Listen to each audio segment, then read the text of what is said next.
This is Vince Lara at the College of Applied Health Sciences at the University of Illinois. Today I spend a few minutes with Jake Zweig, Navy SEAL turned coach on the Illini football team, who talks about dealing with a traumatic brain injury. All right. So talking with Jake Zweig here, former Navy SEAL, who's now on the Illini football coaching staff. I'm not sure whether to call you coach or lieutenant, to be honest. Lieutenant. Lieutenant? No, Right. lieutenant. That's a long time ago, All right. man. We'll stick with coach. We'll stick with coach.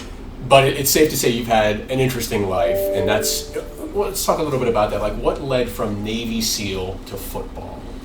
So it's really interesting. Unfortunately, I got out in May of 2001. Mm-hmm. So September 11th hit, September 11th, obviously 2001, and I got a phone call to kind of come back in, and I was really upset because I'd had a bunch of kind of really negative things happen to me in the SEAL teams, and I wasn't real happy, but it really came back to I didn't have any mentorship. So I decided to go to business school. I got into Michigan, and I got into Dartmouth, and I decided to go to Michigan because I thought it would be better. I ended up going with one of my guys from college, so I went to business school. So in business school, I wanted to go to Wall Street. That's all I wanted to do. Went to Wall Street. I hated it. It was good. I was in Charlotte, but I hated that idea that I'd have to go to New York City. I didn't want to live in the city. So I took a consulting job in D.C. doing kind of IT migration / security, change management for the State Department. And I hated it every day. Like, every day I hated it. So in the first 6 months, one of their corporate kind of ethos was you had to work towards your life goals. My life goals have been the same since college, if you ask my roommates. I want to win a national championship as a head football coach, and I'll be the congressman of the 6th district in Washington. However, now I'm going to be a U.S. senator in the state that I win a national championship because it'll just be a little bit easier. So, long story short, the first 6 months I didn't get my bonus. I didn't get a bonus, and they said if you start working on this goal of coaching, we'll pay you your bonus next quarter. So I was like, boom. I started working on it. I tried to get in a bunch of places. And then I had a buddy that was assistant basketball coach at the Naval Academy, and he just said, listen, Jake, you're really good at doing really hard things. He's like, figure out a way to get in. And so my answer was just to go to every Maryland practice for 18 months. So for all of the 04 season, all of 05 spring, and then all of the 05 season, I was on the sidelines at practice. I paid $200 to be a gold member of their alumni club. That allowed me practice access, unlimited. And so I paid, I went to practice every day, and then right at the beginning of 05, they gave me a GA job. So I guess it would have been the end of 03, all of 04, and then the beginning of 05, they gave me a GA job. So I walked away from mid-six figures and took $7,000 a year. Wow. Really haven't been happier since, haven't been happier. Like, my wife will say, like, I got an opportunity the other day to go to corporate America. She looked at me and laughed, and she was like, you're not going to be happy. And I said, it's a lot of money. She said, yeah, we've been down that road, we've been married. I've been with her since 2002, so been together for a long time. She knows me, what drives me. So that's how I found myself in coaching, man. Haven't looked back since. It's been awesome. That's amazing. Now, you'll be talking at the TBI event. So the reason we're talking with Jake is that he's going to be talking at the traumatic brain injury event November 1st at Carl. And you'll be speaking about your experiences with traumatic brain injury. Tell me a little bit about what happened. So, it's interesting. You play college football, you're going to go to sleep. Right? I tell everybody that. Like, I had a couple huge kind of TBI events in college. I was asleep for like 3 minutes one day in practice. Not a good look, right? And so, then you go into the SEAL teams, you're exposed to gunfire every day, flashbangs, all the stuff that they say now is, directly related to CTE / TBI. So, about 3 or 4 years ago, I was struggling with memory issues. I had some issues going on, and I really pushed the panic button. And, now a lot more people are willing to talk about kind of their issues and what they're dealing with and kind of the overarching stuff that's happening. And so I have no problem telling everybody my problems. So I literally went high order, like, hey, I think I got a problem. I got a chance to go to the Cleveland Clinic to their functional medicine department through the Green Beret Foundation.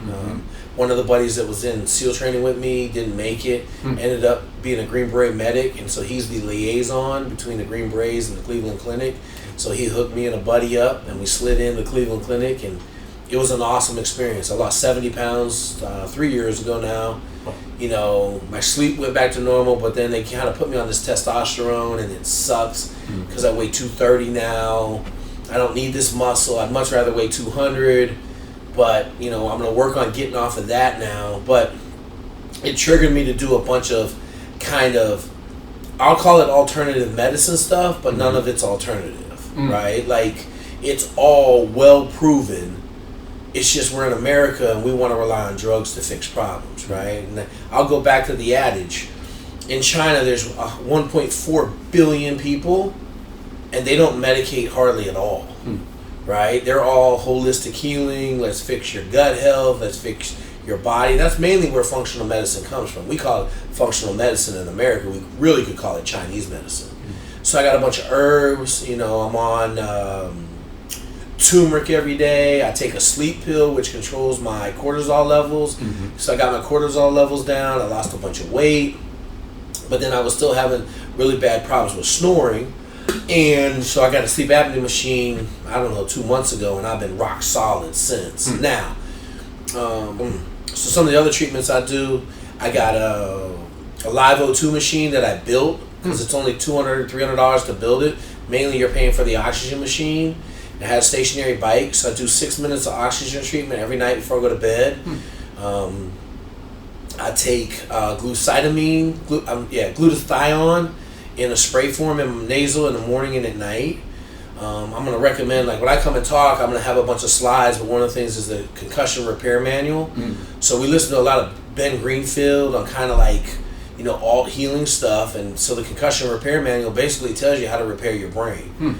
And I'm here to tell you, like, my brain is crystal clear right now, right? And it's just, it's a whole combination. We call it, like, he calls it a soup. You put a bunch of ingredients in the soup and you find out what works for you. So I came off of the oxygen machine for the last 2 months when I got the CPAP to see if it was truly just sleep related. It wasn't 100% sleep related, right? Like, I'm not getting tired all day. I was in chronic sleep deprivation, but you know, now I'm back on. I went on the oxygen machine Monday, and it's Thursday today, and I'm like, oh yeah, like I hit it last night, you know. So, you know, when I come and talk, I think I got 15 or 20 minutes. I'm gonna burn through kind of my history real quickly, and then I'm gonna get into the alt stuff that I'm talking about. Red light therapy has been absolutely incredible for me. You can buy it on Amazon for $67. Every other day, you put it on your forehead or you put it on your head. I do head 15, middle head 15, back of the neck 15, and you can feel the difference the next day. And that's something that, you know, there's over 500 studies, positive studies. They use red light in Europe like it's free. So if you come in and you're overweight, the first thing they do is give you 6 weeks of red light on your thyroid to kickstart your thyroid. And it's been proven to, you know, promote healing 5 times faster. So if you get a muscle injury, you put the red light on it, and it's 660, 880. So the 880 is deep ultraviolet, penetrates up to 9 inches. So if you figure, you know, from here to the bottom of your skull is roughly 10 inches, you're getting all the way to the bottom of your ears, sitting on top of your head. Back of your neck, it's going all the way to the front, you know, so you're getting your whole brain. So true. Yeah, go ahead. Oh, I was going to say, now, the event is about veterans, right? I mean, that's 100%. Right, with TBI, but TBI is a pretty common injury, you know, including football players. So this is your avenue now. What does the training staff do to kind of mitigate head injuries? So over here, you know, we have the whole Concussion Protocol, which is awesome. You know, when I played, you know, like I went to sleep for 3 minutes on Tuesday. I played on Saturday. Wow. Now, I don't know if I had a concussion, but I know I had a huge event. And, you know, if you're unconscious more than 30 minutes, you're out. And now they have, you know, we have the machines that test you, so your reaction time and all of that stuff. So you really can't fake whether you're doing better. You know, the old adage, how many fingers am I holding up? It's always 2, right? That doesn't fly anymore. So we have a bunch of protocol over here. We're very cautious with it, as everybody is in the country right now. On top of that, we're teaching a bunch of different techniques for tackling so that we're not, you know, getting our head in there. It's just a healthier time, you know, and a much more aware time in the sport. For sure. Now, why is an event like this important from your standpoint? It's interesting. You just came in here, and when you came in here, I was talking to a veteran, right? Mm-hmm. And the veteran's struggling with a bunch of different stuff, one of which is depression. Yeah. And so one of the other avenues I'm going to talk about is, like, I go to Al-Anon, right? Like, I go to a meeting that really helps me be grounded in my depression, mm-hmm. right? And my anxiety. I don't know why it works, it just does, mm-hmm. right? And put on top of that everything else I'm doing. But here's a guy who served, and a lot of people are prideful and they're embarrassed that they're having problems. And for whatever reason in my life, when I have a problem, I go on broadcast, right? Like, I got no problem being like, yo, I can't read and write. I need help passing this SAT. Can someone come in here and help me, please, right? And I don't know whether that's my mom, kind of how she raised me, like, don't hide your problems, right? Mm-hmm. We're a big hide your problems society in America. So you got all these vets out there that are hiding their problems, and like the suicide rate jumped to 31, right? We're at 31. It used to be 22. Then it was 27. Now it's at 31. Why? Well, we've been chewing people up for the last 19 years, and it's not going to stop. And I tell everybody handles it differently, but mainly, it's this break point. What I learned at the Cleveland Clinic, there's a break point at 42. Your HGH levels and your lungs' ability to process oxygen drop below your body's ability to repair its brain every day. And so at that threshold, micro problems start manifesting themselves.